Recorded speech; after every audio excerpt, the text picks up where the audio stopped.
Reporte 100.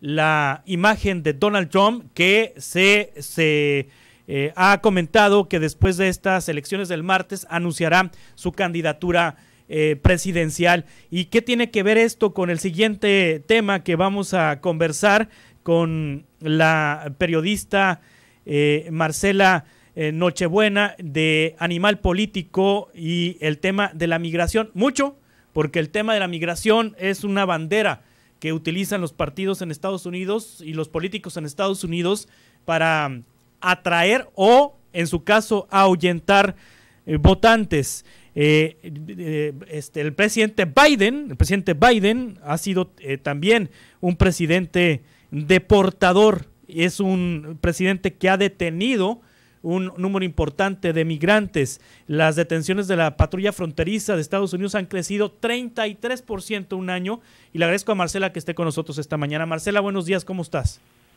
Hola, buenos días, Juan Carlos, ¿bien y tú? Bien, también. Ligado un tema con el otro, obviamente, Marcela, el de las elecciones con el tema migratorio. Sí, totalmente. Bueno, como decías, esta también es una administración que no precisamente se ha caracterizado pues por detener, ¿no?, este reforzamiento en las fronteras.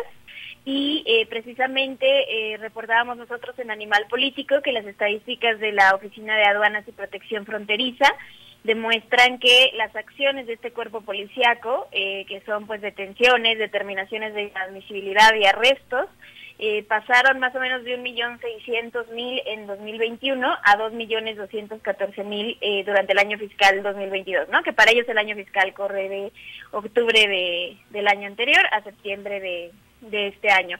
Pero pues sin duda sí, las detenciones van en aumento, y bueno, la patrulla fronteriza además se caracteriza por ser uno de los cuerpos policíacos que no responde mucho ni adquiere pues mucha responsabilidad por las acciones de abuso de fuerza que realiza, ¿no? Sí, también otro dato, Marcela Nochebuena, que documentas, es que 2021 ha sido el año más letal en temas, en muertes reportadas atribuidas a incidentes con la patrulla fronteriza. Sí, así es.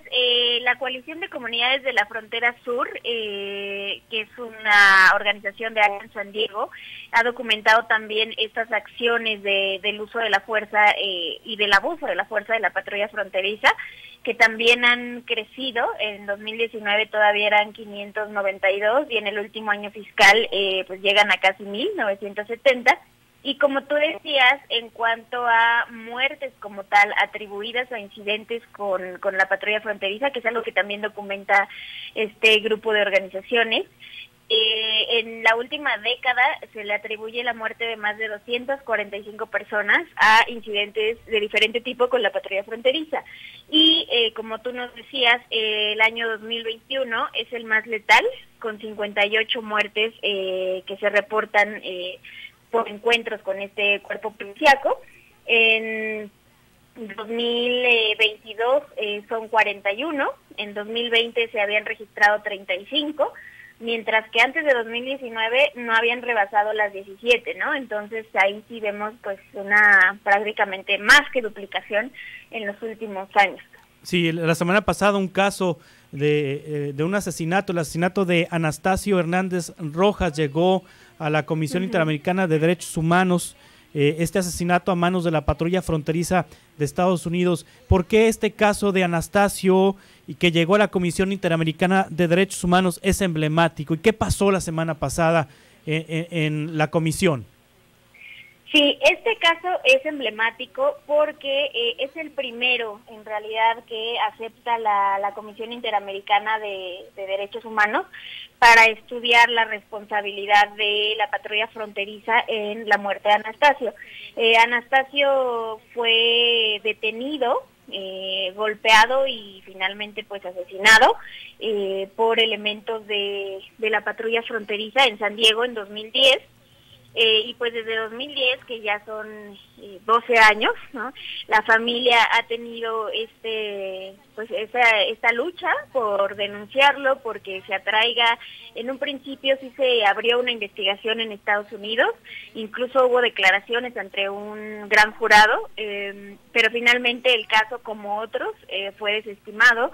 No se atribuyó responsabilidad a ningún agente de la patrulla fronteriza, tampoco a la corporación policíaca como tal, y pues la familia sigue insistiendo hasta que el caso llegó o fue aceptado, admitido, digamos, por la Comisión Interamericana de Derechos Humanos, y es el primero que la comisión atrae, en donde hay una clara participación de la patrulla fronteriza en el abuso de la fuerza, que finalmente derivó en la muerte de Anastasio, ¿no? Y el viernes pasado justamente fue la primera audiencia, ya con la parte acusadora, las abogadas de la familia y también el gobierno, representantes del gobierno de los Estados Unidos. Se presentó un testimonio también muy importante de un agente que trabajaba en ese entonces en un puesto de migración mexicana y que pudo presenciar todo este abuso y cómo maltrataron y cómo golpearon a Anastasio. Y el gobierno de Estados Unidos en esta audiencia pues dejó las respuestas para después, ¿no? Dijo que las entregara por escrito en los siguientes 30 días. En la audiencia no dio ninguna respuesta clara a las interrogantes que planteó la Comisión Interamericana de Derechos Humanos. Lo único que hicieron fue enlistar pues un poco las reformas que ha hecho la patrulla fronteriza desde 2010 para acá, pero la parte acusadora fue muy insistente en que incluso con las reformas que hay ahora, incluso con los nuevos reglamentos que hay sobre uso de la fuerza de la patrulla fronteriza, la muerte de Anastasio no se hubiera prevenido. Y la prueba de esto es lo que ya comentábamos, ¿no? Que los últimos años siguen siendo, o más bien hay un incremento lejos de disminuir los casos de abuso de la fuerza. ¿Este reportaje dónde lo podemos encontrar, Marcela? Lo pueden ustedes leer en el sitio de Animal Político, es animalpolitico.com, y bueno, ahí tenemos esta parte de el crecimiento de las acciones de la patrulla fronteriza. Hay una nota en particular sobre el caso de Anastasio y también otra nota sobre los resultados de la audiencia este viernes. Muy bien, gracias Marcela Nochebuena, periodista Animal Político, por estar con nosotros esta mañana.